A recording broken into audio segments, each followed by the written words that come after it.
Yeah, my name is Don Capria, and I'm the author of Colombo, the Unsolved Murder, and I am chatting with Stacks. And we had a major organized crime bust. 23 people under arrest now accused of stealing guns and cash. Today, police revealed 4 organized crime groups are wreaking havoc. From aggravated robbery to kidnapping, burglary, and more. Let's take a look at this. New pictures from court documents in this case. These are a few of the people who have been charged, and investigators say the money, tens of thousands of dollars, is all stolen. FBI, open up! Welcome to this episode of Chatting with Stacks. I'm your host, Bill Stacks, and today I got Don Capria. Lady Gaga and Taylor Swift could not do that with a free concert tomorrow. So there was a lot of stuff that was happening in the Italian American community. And I think at that time, the rise of the civil rights movement, was also, there's so much energy that was happening. And Joe tapped into that. And a lot of people didn't know that. A lot of people think Joe Colombo, they think about the few stories that were printed on him. He was shot in Columbus Circle by Jerome Johnson. Gallo or Gambino could have been behind it. And that he was involved in the possible Bonanno coup of the Profaci crime family when things were going south in the early 1960s. And he was the one who went with the information to tell Carl Gambino that they were going to try to have him killed. Those are like the few things that you hear about it. But, the book dives into so much more. And the tail of the book spends most of its time examining the conspiracy theories about who could have been behind the shooting of Joe Colombo, which is to me the most interesting thing because there was never evidence presented. I interviewed the cop that took the gun out of Jerome Johnson's hand and discharged that weapon and was on his back and took Jerome Johnson to Roosevelt Hospital where he died. And his name was Giuliani Schiozzi, the NYPD, maybe second year on the force at the time. He told me in 40 something years, I'm the first person to interview him about that incident. So the NYPD, the FBI never even pulled this guy in to interview him about, and I just could not believe the lack of research that was done on that crime scene, on all of that. They had a narrative already pre-written, they plugged it in, and that was it. John Q. Public was just eating it up like they were watching a Sam and the Bull podcast. Yeah. Did you get to the bottom of who killed Joe Colombo, and what are your thoughts? My thoughts are very similar to JFK. I don't have enough evidence to have a smoking gun, but I have a loaded one where I think that this was two different agencies working together with people in organized crime, and I would think that would be Greg Scarpa. I think that this was COINTELPRO with CIA. I think the NYPD was a pawn in all this, and they leaked a certain amount of information, valuable information, specific information to the NYPD so that Chief of Detectives Albert Seidman could have conclusion. Like, oh my God, this has to be this because this information that's coming to me lines up. And that is the genius of the CIA and the COINTELPRO program from Hoover. So you add Scarpa to the mix, who's your inside man, and you're able to perform this just the same way you did for JFK 10 years prior. Yeah, and a pretty seamless crime. Now the guy that did it is dead. There's no questioning him. There's no way to bring it back to the source. Right. Yeah. Who did he speak with? Where was he getting this money from? Seidman was a great detective, right? Why did you really think that Jerome Johnson was picking up the satchel with the money in that junket? So play that out for me. And why would Jerome Johnson think that he's going to pull the trigger, pick up a satchel with 50 G's and walk out of the most heavily policed area in New York City? Like who believes that? Like who? And I couldn't. And that was, one of the first things that we talked about in the initial interview when I was up at the diner was, I just don't buy this story that everyone is just kind of like walking past. Like that's what happened. Yeah. And then one of Joe Colombo's bodyguards kills him. Right. Yeah. It was believed. I don't know this factually that Chubby Rosario was the person who pulled the trigger. Again, do they have conclusive evidence? No, because they would have arrested him. So it was believed that he was the person that shot Jerome Johnson in the back. And again, Jerome Johnson did not die right there. He lived in the ambulance all the way to Roosevelt Hospital and sat inside a room with two officers, one of them Giuliani Schiozzi, and he passed away in that room before doctors gave him care. Wow. So now, what was after the book's released and you guys are doing book signings and all that? How long was it until Anthony passed away? It was a little over a year. So he ended up having some problems. He was 2 hip surgeries. He was diabetic, so he ended up having some problems after our Florida signing. And he's like, I want to just go home. And he didn't really say anything to me. He said, I just want to go home, take a breather. We're going to cancel doing anything for a little while. And he was the boss. So I just said, okay, no problem. We'll pick it up when you're ready. I didn't think anything of it until months and months later. I think he let me know that he had to go in for a surgery. So what happened was something was wrong, and it escalated. And I think because he's a dinosaur, he didn't get it tended to right away. And then it got to the point where he needed real medical care and inpatient medical care, multiple surgeries. And that went on for almost a full year. So I would fly out to San Diego and visit him in the different hospitals that he was in. And then he was in rehabilitation. And then he came home I think around the time of Christmas 2016. So the book had been out for a full year at that point. And about 1 week after New Year's, he passed away in his sleep. I know that his wife was home, and she said that he had passed away in his favorite chair. And it was not like, complication from a surgery or anything like that. So I guess it was heart failure would have been the cause. But it was very sad for me. I'll never forget, getting the call. It was from a buddy of mine, because a couple of my close people were also close with members of the family and whatnot. So when I got the call, I couldn't believe it. Again, wishing I had this infinite amount of time with him. So many phone calls with him, so many things shared. Because, as a writer, I'm moving on to other projects and doing things. And, he and I are just constantly in communication.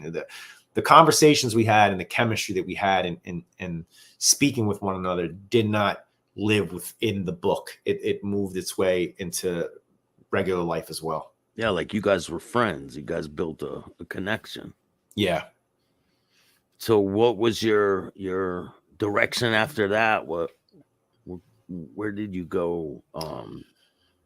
Again, my agent had passed away. So I was without agent. I tried shopping for a new one. I was thinking about doing the Frankie Yale story because it was always something that I was very much into. As Yale reared Al Capone, so the biggest gangster in the country that anyone's ever known. This was the guy that reared him.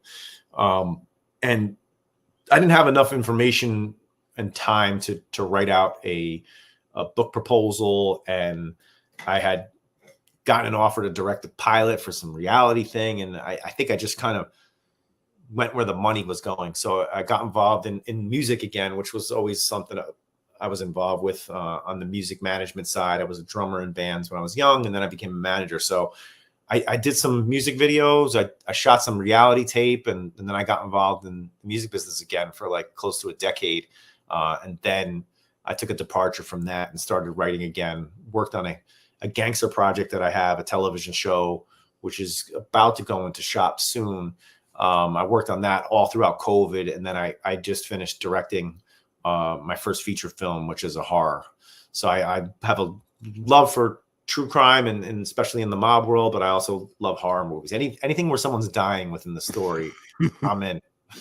Yeah, it's like a plethora of things that you do. Yeah. One of the questions I had that I forgot to ask you is, did you ever get any threats when you were working on these projects? Because around that time, around 2003, around that time, it was still like a no that you talk about this type of stuff. Yeah, no, I left that all to the people that were involved in helping make this book, which was Anthony and Ray. And, I think Anthony did a very good job of being respectful to people that were alive and people that were involved, and keeping this as this father-son story and this biography on his father without, putting anybody in harm's way. So I think that I left that end up to them. I think the only thing I was really not afraid of, but the thing that I thought could harm me was that I was going to speak out against these FBI programs. and some of the illegal activities that they were doing. And I wondered, what my run-ins would be with them. But I signed up for it, and it was kind of like, all right, well, bring it. The more you come for me, the more I know I'm right. Yeah. And you didn't have any trouble? No. I interviewed a couple of FBI agents. I interviewed a former CIA agent. I interviewed guys in the street. I interviewed so many people, and I never really had a problem. I think, once people got to meet me and we started talking, they were a little bit settled on like what my intentions were, that I wanted to be a factual writer. I wanted to get a good story out. I didn't want to harm anybody. So the only hate that ever came from the book could possibly be someone that's never met me, probably didn't read the book, and it's just some form of jealousy or whatnot. Yeah, it happens a lot. Yeah. Do you think some of these people that have podcasts that have cooperated have a sense of complacency, like they can't get hurt? For sure. I think that's evident in the numerous amounts of people that don't. I think there is a lack of responsibility to taking care of snitches today that didn't exist in the 1920s, 30s, and 40s. You go back to the murder INC days, and they were cleaning house. There was hundreds and hundreds of guys getting killed just for the thought that they might rat. And I think now we live in this era today where, like, these guys are just, out and about, spreading their wings. They have badges. Let's not forget that. If you touch one of these guys, it's like touching a federal officer. So they know they have their little badge on, back to the Tekashi thing. It's like, why doesn't Tekashi go? Tekashi's got security through the roof. And if you touch him, you're touching a federal witness, Well, so he did get beat up in a bathroom. Yeah. What happened to those guys? I don't know. We really didn't hear what's the nothing follow? else. I don't care about him enough to look into it, but I would think that that's a deterrent is that these guys are, they're law enforcement. As far as I'm concerned, you're law enforcement. You are a cop. You just don't have the honor that the cops have, where like they set out for this to be their life. Like I have a lot of respect for guys that are in law enforcement, because that's their side of this. It's like you look at a lot of the criminals and arrests and things that are happening, and it's really crazy today, right? It's very disorganized, right? Well, that didn't happen. Sorry, boss. The Zoom Zoom's got the effects going. Yeah. That didn't happen a long time ago. Guys, they went to their house, they cuffed them up, they walked out like gentlemen, they were suited up, showing up for trial, and I think the dismantling of organized crime became the foundation for disorganized crime. You cannot have both.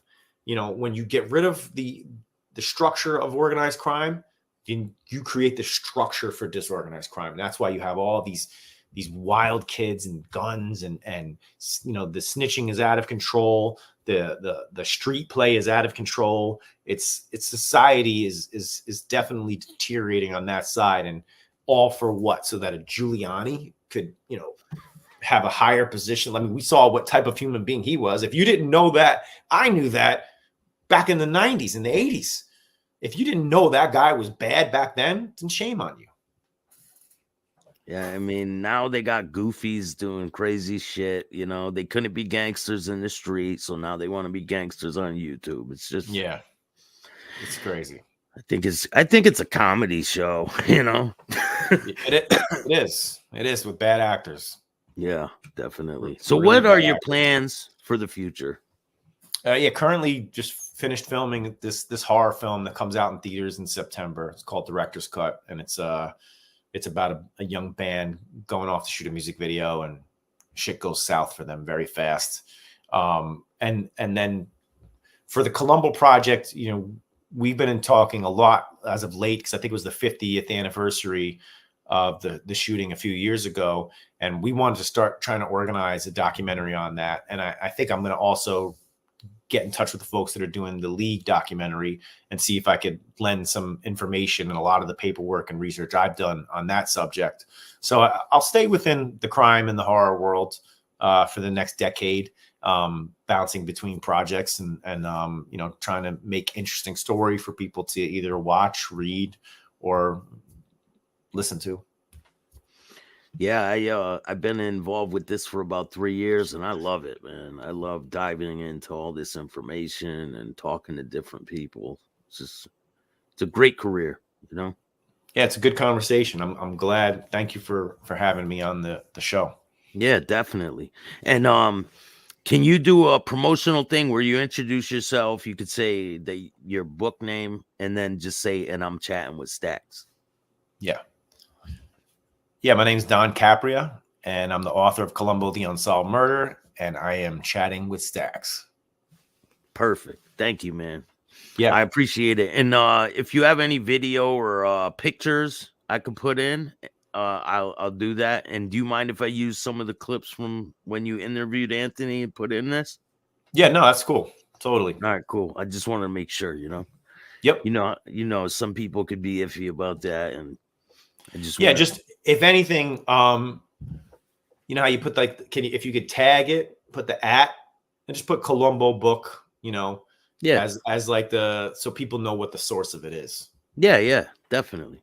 Yeah. And I'll overlay it. I'm gonna make this look really cool. It'll look like a mini documentary. Yeah, give me 24 hour. I told you I had to go to a 2 today. So I'm gonna leave my office for a while. But give me till tomorrow and I'll get a little folder of assets to you. Yeah, that's cool, man. I appreciate it. Yeah, and can you tell the people where they can find your book? Yeah, so the book is available on Amazon. It's probably the easiest place for people to source it. You would just go into the search bar, Colombo, the Unsolved Murder, and that's sold in a paperback, or you can get the ebook.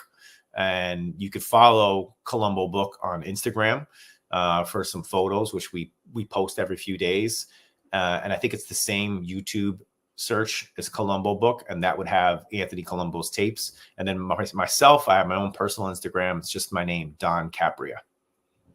Cool, man. I look forward to seeing some more things from you in the future. Yeah, man. Love to come back on when they're ready. Yeah, definitely. I got a couple pilots I'm working on. Maybe I could use some of your knowledge on it. You writing? Yeah, I wrote a whole script for a TV series. Nice. Yeah, it's not easy. No, it's not. Easy. Yeah, but it's fun. It's fun. I got a movie script I wrote, and I got a TV series. Yeah, the movie I just finished, I also wrote it. So I directed it and I wrote the script. It's a lot of work. Yeah. It's a lot I'm of willing work, to put it in. I've been building my camera, you know, and it's a lot of money too. Yeah, it's a lot of money. Yeah. All these little pieces you're putting on it. It's like, fuck. Yeah. It's more than a damn car. Fucking it does. Camera. Yeah, it does. All right, man. Definitely, I appreciate this. And is there anyone else you want to give a shout out to before we go? Yeah, to Ray Vanacore, who got me the book originally, and a good buddy of mine, and then also Anthony Colombo Jr., who was one of the most supportive people while working with his father for this book. Yeah, definitely. I appreciate you, and I'll talk to you in the future. And if you guys like this content, hit the like button, subscribe, hit the notification bell so you can get my videos every time they drop. And if you don't like this content, too bad, start your own podcast. Peace. Thanks, man.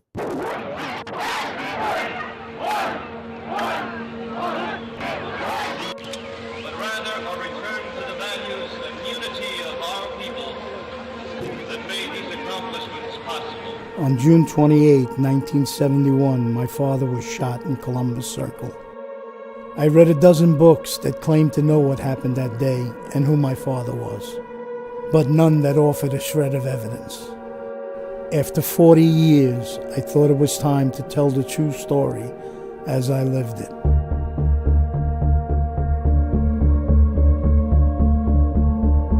My father taught me almost everything I needed to know in life. He taught me to respect everyone, from the bum on the street to the President of the United States and everyone in between. He told me to take care of my family no matter what it takes.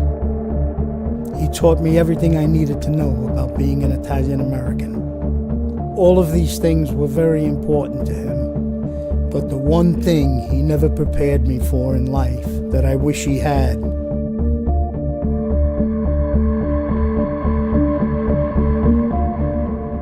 treachery.